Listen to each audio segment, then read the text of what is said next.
Bu bizim 7. tırımız. Ukrayna'ya gönderdiğimiz savaş döneminde başlatılan 7. tırımız ve yardımlarımız da bağışları devam ettiği sürece biz de yardım yapmaya devam edeceğiz. İnşallah bu tırın da yemeğinin pişirilmesine de katkıda bulunmayı düşünüyoruz. Normalde buradaki arkadaşlarımız devam etti. Kendileri şey yapacaklarını söylediler ama savaş dönemi olduğu için bizim de çorbada tuzumuz olsun diye inşallah biz de gücümüz mukabilinde desteklerimizi sağlayacağız. Цей проєкт, Аллах смітиться, іншаллах, він дуже важливий зараз у ці часи війни, протистояння всього українського народу, української нації проти рашистської агресії. Туреччина допомагає. І всі ми бачимо, як на гуманітарному рівні, так і на військовому рівні допомагають і зброєю, і гуманітаркою. За це ми дуже вдячні.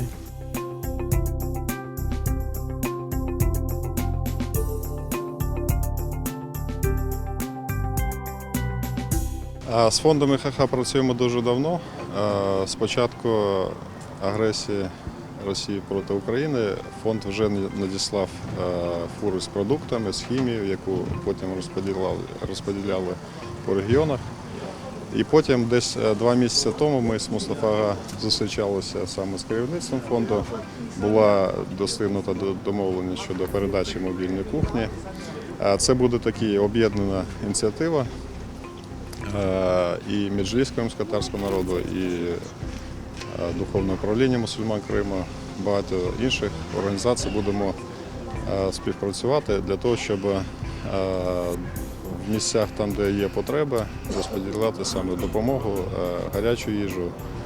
Ну, тобто це буде дуже такий корисний, сподіваємося, проєкт для наших людей. Да, эта кухня предназначена для Херсона, потому что после освобождения Херсона мы туда ездили, смотрели наиболее там самые критические моменты, самое что нужно. А потом, когда были в Турции, посетили вот это гуманитарное объединение ИХХ.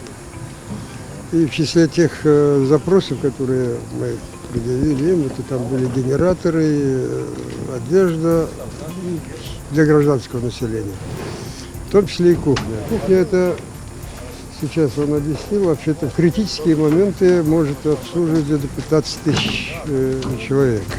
Но мы рассчитываем где-то 2-3 тысячи человек в день он может обслуживать. Очень мобильная, хорошая, у него своя автономная, газ там, электричество, генератор у него есть. Я думаю, это существенная помощь нашим согражданам, которые сейчас находятся в тяжелом положении в Херсоне.